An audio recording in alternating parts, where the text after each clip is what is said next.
Hola, ¿qué tal? Mucho gusto estar con ustedes el día de hoy.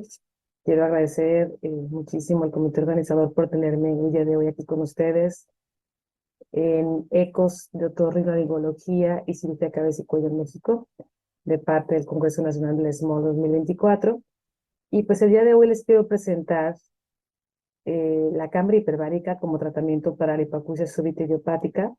Este es un trabajo que no se habría podido realizar si no fuera por mis pasantes Amaranta Jocelyn Domínguez, Adalberto Antonio Álvarez y mi residente María José Ortiz. Y bueno, esto ya lo saben ustedes, la hipoacusia súbita en la regla de los tres, son 30 decibeles en tres frecuencias contiguas y en tres días para realmente catalogarlo como tal. La causa, pues generalmente se cree que es viral, se cree que es del herpes simple, aunque puede haber varias etiologías disponibles, como algunos que creen que es autoinmune, algunos que consideran que puede ser un problema vascular. Y bueno, sí tiene una incidencia importante de 5 a 20 personas por cada 100,000 habitantes, y se ve que son 66,000 casos por año. Y entonces queda la gran pregunta sobre cómo reportar a esta mejoría de la enfermedad. Es decir, haces un estudio de mejoría de tratamiento y cuándo es el tratamiento bueno, cuándo el tratamiento logró hacer un cambio. Entonces, la Academia Americana de Otorrinolaringología comenta que recuperación completa, y esto va a ser importante para entender el resto de la charla, es dentro de 10 decibeles del oído no afectado. O sea, se toma de referencia el oído normal. Entonces, si está dentro de los 10 decibeles del oído normal contralateral, entonces es una recuperación completa. También si la logoaudiometría está de 5 al 10% del oído no afectado, también es recuperación completa. ¿Cuándo es incompleta? Bueno, en cierta manera nos dan un rayo de esperanza. ¿Y por qué digo esto? Porque ellos comentan que la máxima, digamos, autoridad estadounidense, que si mejora el paciente más de 10 decibeles en promedio de tonos puros o mayor de 10% en logodiometría, es suficiente para decir que hay una recuperación incompleta. Es algo positivo, o sea, tuvo una recuperación. Ahora, sin recuperación es menos de 10 decibeles o menos de 10% de recuperación logodiométrica. Hay otras formas también de comentar recuperación. También están los criterios de Siegel, que también hablan de que consideran, por ejemplo, recuperación completa en que el nivel audiométrico es mejor, es mayor de 25 decibeles, y recuperación parcial, aquellos que muestran más de 15 decibeles de ganancia. O sea, hay unos cambios, depende de los criterios que uses. De hecho, hay varios criterios, no nada más unos. Entonces, pero básicamente lo que les quiero decir es que es importante, digamos, el límite entre 10 y 15 decibeles para decir que el tratamiento funcionó en algo. Entonces, la cámara hiperbárica, pues, se considera importante. Antes se creía que era un tratamiento completamente alternativo, no tanto que ver con la medicina, pero cada vez se está viendo que realmente tiene un gran impacto en enfermedades como, por ejemplo, diabetes o problemas de infartos, en la cual la inspiración de oxígeno en una cámara a 2 atmósferas de 1 hora diaria aproximadamente, que es lo que pedimos nosotros, pudiera ayudar a la recuperación vascular, pudiera hacer una difusión de la vasculatura, pudiera disminuir la isquemia y promover la angiogénesis. ¿Y qué es lo que dicen las guías americanas de la hipoacusia súbita idiopática? Bueno, comentan precisamente que sí se puede usar, y de hecho es interesante el término, que se puede usar como primera forma. Aquí dice, por ejemplo, los clínicos pueden ofrecer o referir a un clínico, a un doctor que pudiera dar cámara hiperbárica combinado con esteroide, por ejemplo. También se puede utilizar como algo extra, es decir, usarlo como terapia de salvamento, es decir, Una vez que ya no mejora el paciente con esteroides sistémicos o intratimpánicos, se puede indicar cámara hiperbárica dentro del primer mes de la hipótesis subitidiopática.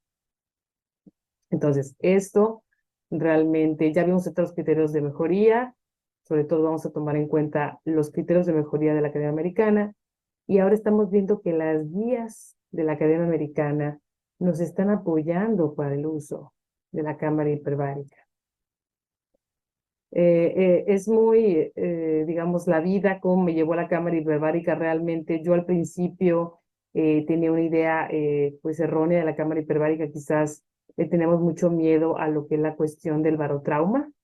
Me acuerdo que en el hospital donde mis hijos residencia hacíamos miringotomías o tubos de ventilación, tenía un miedo a causar un daño, por eso yo al principio me resistía el hecho de usar lo que es la cámara hiperbárica, pero resulta que todo empezó con una paciente justo que tuvo hipoacusia súbita y ella me comentaba mucho, doctora, no podemos usar cámara hiperbárica, doctora, quisiera usar cámara hiperbárica, ella es enfermera y realmente ella fue la que me obligó, digamos, en cierta manera a empezar a estudiar los efectos de cámara hiperbárica y encontré que era una literatura enorme y un gran avance que yo estaba subestimando, ¿no?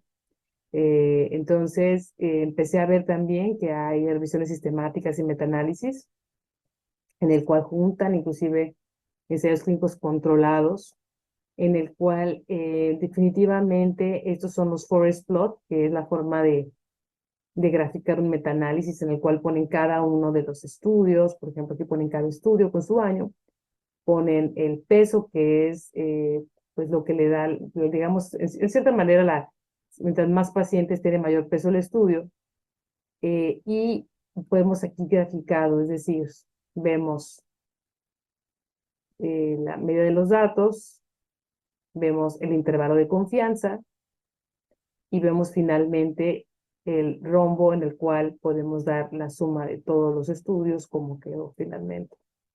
Entonces, como ven, del lado izquierdo favorece el control, del lado derecho favorece la cámara hiperbárica y la cámara hiperbárica sin duda queda como una gran ganadora en el uso, en la mejoría de estos pacientes. Y hay otros estudios, este por ejemplo fue publicado en JAMA, en el cual, en el 2018, en el cual juntaron 2.401 pacientes y ellos comentan al final que si se junta lo que es la cámara hiperbárica junto con tratamiento médico, podríamos tener una mejoría completa, como viene aquí en esta línea en rojo, de 1.61 o cualquier mejoría que ya hablamos que por lo menos es 10 decibeles de 1.43. Entonces, sí estamos hablando de mejoría. Es muy importante cuando uno habla de odds ratio o razón de momios, ver varias cosas. Una es que sea mayor de 1, ¿no? Para que favorezca generalmente el tratamiento. Otra, que el intervalo de confianza no toque el 1.000. Es decir, en este caso está 1.05, 2.44 y que el intervalo de confianza está 1.20 a 1.67, es decir, está en el 1.20, pero no toca el 1.00. Entonces, esto habla de que tanto la media, el odds ratio como tal es importante, o sea, favorece la cámara hiperbárica, como también el intervalo de confianza lo apoya. Entonces, aquí vemos otra vez lo que llamamos forest plot. Vemos los estudios, recordando otra vez que el 1 es no efecto. Vemos que todos se decantan aproximadamente hacia el 2 y vemos que muchos estudios, por ejemplo, este de acá que sería muy, muy importante. ¿Por qué? Porque es importante porque tiene una media que favorece obviamente y el intervalo de confianza obviamente está lo más lejos del 1. Por ejemplo, en estos estudios, pues obviamente el efecto no está tan claro, ¿no? Porque el intervalo de confianza pasa el... Y aquí en esta gráfica de cualquier recuperación auditiva, también tenemos que la mayoría de los estudios se van al lado de favorecer la cámara hiperbárica. Tenemos aquí por ejemplo, todos esos finalmente se hace, como les digo, el rombo, el cual sí está por arriba de 1. Aquí podemos ver los odds ratio de todos ellos, en el cual, como les digo, en este que está lo más lejos del 1, pues sí, tiene un odds ratio de 6 con un intervalo de confianza muy lejos del 1, cual en ese estudio dice que le fue muy bien a cualquier recuperación auditiva en pacientes usando cámara hiperbárica. Y bueno, aquí usando más bien una revisión un poco más manual de cada uno de los estudios. Aquí podemos ver estudios de 2020 de Turquía, de Italia, de Alemania, pero es de Italia. Y vamos a poner énfasis en esto. Uno, que en este caso las cámaras hiperbáricas son de 10 sesiones, por ejemplo aquí en Bagley. Aquí tenemos sesiones de 20 sesiones. Vemos cómo van cambiando tanto los minutos como el número de sesiones. O sea, todo eso no está muy estipulado, simplemente van de cámara hiperbárica, pero yo les recomendaría en nuestro caso que hacemos 10, 15 sesiones de 1 hora cada uno, pero bueno, va variando con respecto también a los artículos. Aquí hablan de 15, de 20, 16 sesiones. Yo creo que lo más importante es que estén por arriba de 10 para tener un efecto. Y no pensar que en las primeras sesiones vas a tener un efecto, definitivamente. Yo siempre digo de la quinta a la décima es cuando vamos a ver si hay algún efecto. Entonces vamos a enfocarnos además en la recuperación completa, ¿no? Es lo que quisiéramos, ¿no? Todos quisiéramos eso, tener nuestro paciente con hipoacusia súbita, llega de urgencia, tratar de salvarlo con esteroides sistémicos, esteroides intratimpánicos, y después tener esa solución maravillosa de la recuperación completa, dejar al paciente exactamente como empezó, antes de que empezara este problema como tal. Entonces, aquí, por ejemplo, en el primer estudio, pues es muy optimista, tiene 23 pacientes de 65 con recuperación completa. Los demás estudios son más, digamos, modestos en cuanto a los resultados. Aquí tenemos, por ejemplo, recuperación completa 1, nada más de 23. Aquí tenemos 24% de 100 pacientes, pues está bien. Pero hay algunos que sí tienen, por ejemplo, recuperación leve, buena recuperación. Como le digo, esos son los criterios de Siegel, ¿no? Que lo desglosan más en la recuperación leve y parcial. Bueno, vamos a seguir y les comento que pues yo empecé a partir más bien de todo esto, decidí hacer este estudio. De hecho, es una tesis que sigue, que la autora María José, de hecho, se va a graduar próximo año ya con más pacientes. Esta es la primera, digamos, cohorte. Hicimos varios grupos en los cuales fuimos incluyendo, fuimos viendo los resultados de qué estaba pasando con la cámara hiperbárica. Este primer grupo solamente. Tenemos que empezamos a incluir todos esos pacientes y tenemos la suerte de estar en un centro de investigación de la Universidad Autónoma de Sinaloa y ahí hay una cámara hiperbárica maravillosa, la verdad, tenemos equipo personal entrenado, o sea, nosotros tenemos la ventaja de tener prácticamente la cámara hiperbárica a unos pasos de otorrinolaringología. Nosotros nos ponemos de acuerdo, de hecho, con el personal y quedamos que para 2 atmósferas, 10 sesiones, 60 minutos cada una. Y también es muy importante que el personal, lo bueno es que está muy entrenado para tener la presión, ir subiendo de forma gradual, así mismo disminuyendo de forma gradual, sin causar barotraumas. Esto no viene en el estudio que estoy comentando, pero muchas veces al paciente se le pedía que masticara chicle, que estuviera también igual a ver, ponerse oximetazolina, o si tuviera algún problema de nariz, obviamente cualquier gripa no pueden entrar porque obviamente es un barotrauma, o ponerse mometasona intranasal. Eso va a ser muy importante que vayamos regulando lo que es la ventilación nasal, que esté perfectamente. Y muchas veces entran con masticando chicle antes de la cámara y durante la cámara, ¿no? Si no, definitivamente hay riesgo. Hemos intentado, en lo particular yo, otras cámaras hiperbáricas privadas de Sinaloa, en particular en Culiacán, y he tenido por quizás una falta de entrenamiento del personal, he tenido barotraumas. Es muy triste porque si llevas un paciente con un problema de oído a una cámara hiperbárica y por un barotrauma, un descenso, ascenso muy rápido de la atmósfera, pueden ocasionar daños. Estamos hablando de hemotímpanos, otitis más con derrame y demás. Entonces, se resuelve con el tiempo, obviamente, con tratamiento, pero bueno, en este caso incluimos a pacientes mayores de 18 años, obviamente que tuvieran bien el diagnóstico, generalmente eran refractarios al tratamiento médico. Obviamente descartamos cualquier otro paciente que tuviera otro diagnóstico, tanto periférico como central. Y obviamente si aquellos pacientes no terminaban tratamiento, pues tenían que ser eliminados. Es muy importante saber que la forma en que estamos usando la cámara hiperbárica nosotros y nuestra, digamos, entrenamiento, nuestra experiencia actualmente es de salvamento, salvage treatments. No estamos usando de forma inicial, aunque algunos pacientes que he tenido, por ejemplo, tuve una paciente que era obesa mórbida, por ejemplo, y no podía acostarse. Me costaba mucho trabajo inyectarla porque era con demasiada obesidad, era hipertensa, diabética, de forma pues muy intensa. Y entonces decidimos entrar directamente a cámara hiperbárica sin pasar por tratamiento ni sistémico ni tópico y la paciente recuperó al 100%. Esta paciente no está en la serie, pero en algunos casos sí lo he usado. Siempre me queda la duda de generalmente hacerlo de forma concomitante, quizá con las inyecciones, y eso está quizás en el futuro que se va a evolucionar a eso, pero en este momento se está usando como algo de salvamento. Se calculó el PTA se calculó pre y post cámara en 500,000 y 2,000. Acuérdense que también podemos calcular el promedio de tonos puros de diferentes formas, incluir 4,000, en este caso fue nada más las frecuencias centrales.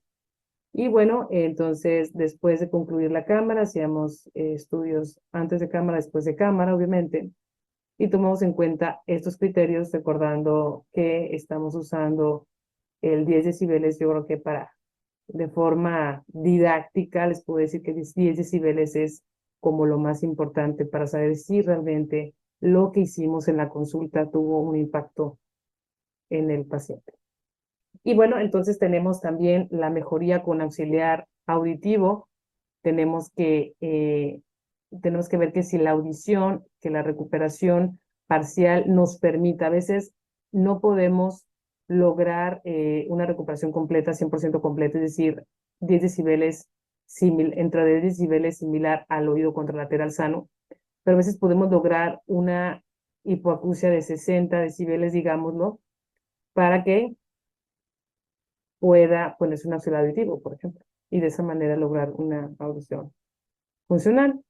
Se hizo un análisis estadístico con chi cuadrada, con TED-Student, con el sistema SPSS. Incluimos 10 pacientes, 9 mujeres, un hombre, con un intervalo de 26 a 75 años. El oído más afectado fue el izquierdo. No sabemos por qué, pero muchas veces el izquierdo. Hay una explicación realmente en la literatura. Y el tiempo de evolución, como fue un tratamiento de salvamento, recordar que no están los primeros días de la hipoacusia súbita.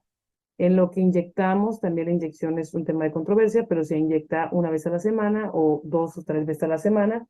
Generalmente yo lo hago 2 veces a la semana o una vez a la semana, lo cual nos toma tiempo junto con el esteroide sistémico a, si vemos que ya no funciona, usar lo que es cámara hiperbárica. Aquí están los pacientes, como les digo, hay algunos con un promedio de 14, 28 días. El paciente 7, es un paciente que llegó, la verdad es que no deberíamos de haberlo metido en el estudio, sinceramente.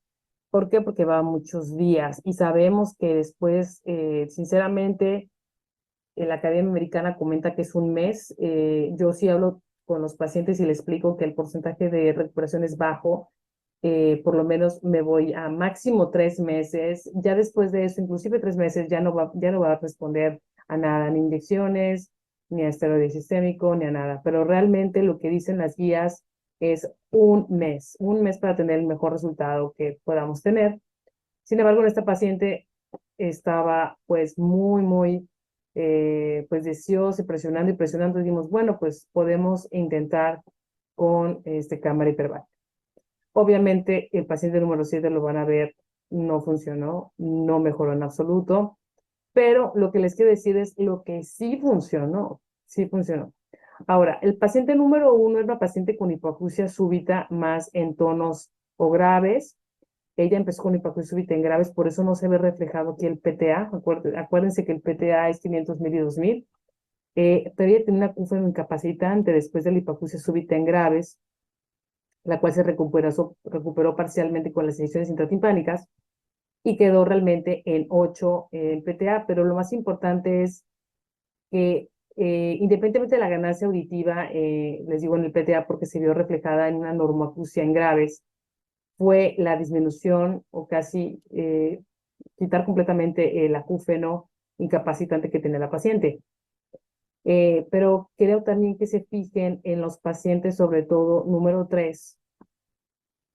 Aquí está el número 3, que de 75 pasó a 18 decibeles, y el paciente número 10, que de 61 pasó a 11.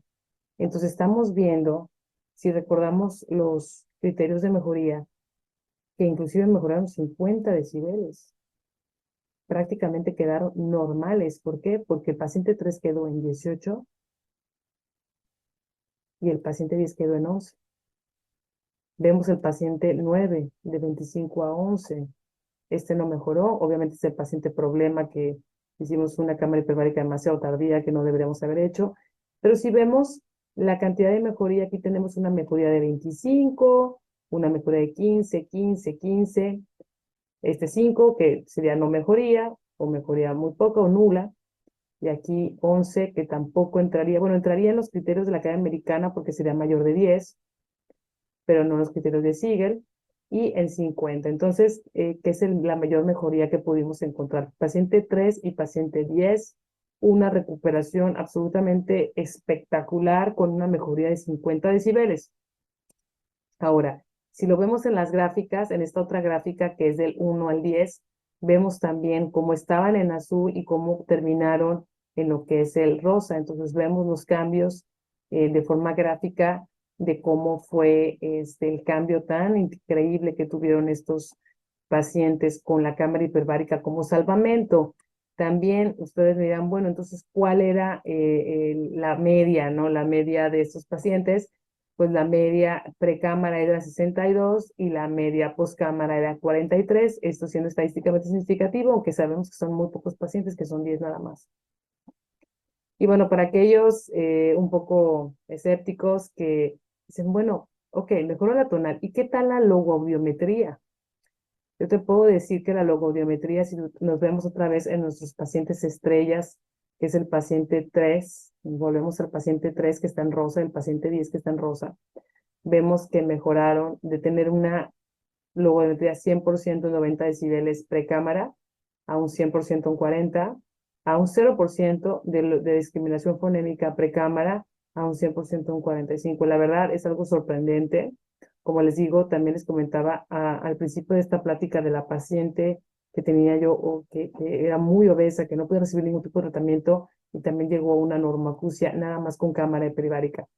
Yo creo que el tema principal, como toda la hipoacusia súbita, sabemos que hay estudios que dicen, ¿es la hipoacusia súbita una emergencia otológica? Yo te puedo decir que sí. Obviamente es una emergencia otológica que mientras más días pasen, menor mejoría va a tener el paciente a largo plazo. Entonces, esto también está graficado aquí. Entonces, te diría que a grandes rasgos, de acuerdo a los criterios de la Academia Americana de Otorrinolaringología, tenemos un 40% de recuperación completa, un 40% de recuperación parcial y un porcentaje de no recuperación que fue en absoluto, que fue el 20%. Entonces, existen varios estudios que hablan de la mejoría con cámara hiperbárica. A veces se dice si mejora más unas frecuencias sobre otras. Este estudio, recordándoles, fue un estudio con reporte de frecuencias medias, pero podemos hacer un estudio igual con frecuencias bajas, con frecuencias agudas. Entonces, yo les puedo decir que nuestra atmósfera que pedimos para la cámara hiperbárica es de 2. El costo se preguntarán cuál es. En el medio privado, al menos aquí en Culiacán, está aproximadamente 1,200 la sesión o 1,400. En nuestro centro de investigación llega a estar 800. O sea, sí es una inversión que tiene que hacer el paciente si tomamos en cuenta que pueden ser 10, 15, 20 sesiones. Entonces, yo sí los invito al uso de la cámara hiperbárica pronto, inclusive en nuestro centro, ahorita utilizando el salvamento, quizás nos vayamos más a lo que es al mismo tiempo, que creo que lo han hecho en otros centros aquí en México, de la infiltración intratimpánica. Yo les puedo recomendar 100% el uso de la cámara hiperbárica. Los pacientes se ponen muy contentos. A veces, aunque no se vea reflejado todo en el PTA y en la logo, se ve reflejado en el acúfeno también, en disminución del acúfeno. Hay una recuperación importante. Creo que es una gran herramienta que tenemos nosotros como otorrinolaringólogos para el manejo de esta enfermedad. Y los invito definitivamente a usarla. Yo les quiero agradecer el haberme escuchado el día de hoy y obviamente agradecer a los que hacen posible el poder pues presentarles estos estudios, estos resultados de los pacientes, mis residentes, mis pasantes, Amaranta, Alberto, María José, y obviamente a la Universidad Autónoma de Sinaloa y el Hospital Civil de Culiacán. Muchas gracias a todos y estoy al pendiente de sus preguntas durante el Congreso. Nos vemos.